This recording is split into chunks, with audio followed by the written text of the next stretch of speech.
House Speaker Nancy Pelosi on Sunday said people clamoring for additional direct funding for states in federal rescue legislation should just calm down and vowed that Democrats will secure the money in later rounds of legislating in response to the crisis.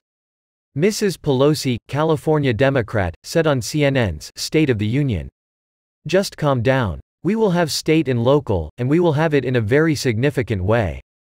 The speaker's comment came after a clip of New York Governor Andrew Cuomo ran in which the governor said he would have insisted that funding for states be included in the legislation.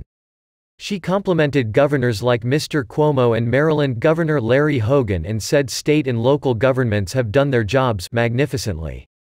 She said, "They should be impatient, their impatience should help us get an even bigger number.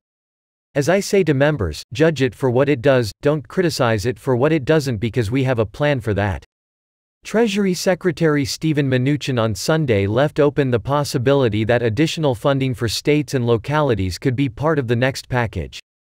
Mr. Mnuchin said on Fox News Sunday, "This will be something that both the Senate and the House debate. This is something we'll consider, but our focus right now is really on execution."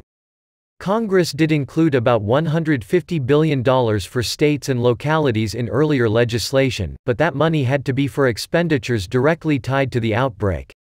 The Democrats' demands for more state money was left out of the nearly $500 billion rescue package that passed Congress last week. The National Governors Association, which Mr. Hogan chairs, has called for an additional $500 billion for states and territories, whose budgets are being ravaged by the virus. Senate Majority Leader Mitch McConnell has said Republicans aren't going to write a blank check to states that might have been struggling as a result of their own policies before the virus really took hold. President Donald Trump will be cutting back on his appearances at the daily White House task force press briefings, Axios reported Friday night. The news comes after Trump made an abnormally short appearance at Friday's briefing, which may be an indicator of the new norm. The cutback could take the form of him no longer appearing on a daily basis or appearing for less time, according to the report. "I told him it's not helping him," a senior advisor reportedly told Axios. "Seniors are scared. And the spectacle of him fighting with the press isn't what people want to see." The news comes after a spate of combative briefings between Trump and the press. Trump has reportedly argued in favor of attending the briefings because they continue to get good ratings. Networks like CNN and MSNBC have waffled on continuing to air the briefings, however, claiming Trump often uses them as a campaigning tool.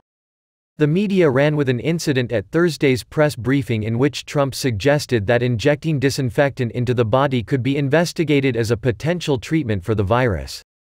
When asked about the comments Friday, he said he had been goading reporters. He said, "I was asking a question sarcastically to reporters like you just to see what would happen. I do think disinfectant on the hands could have a very good effect.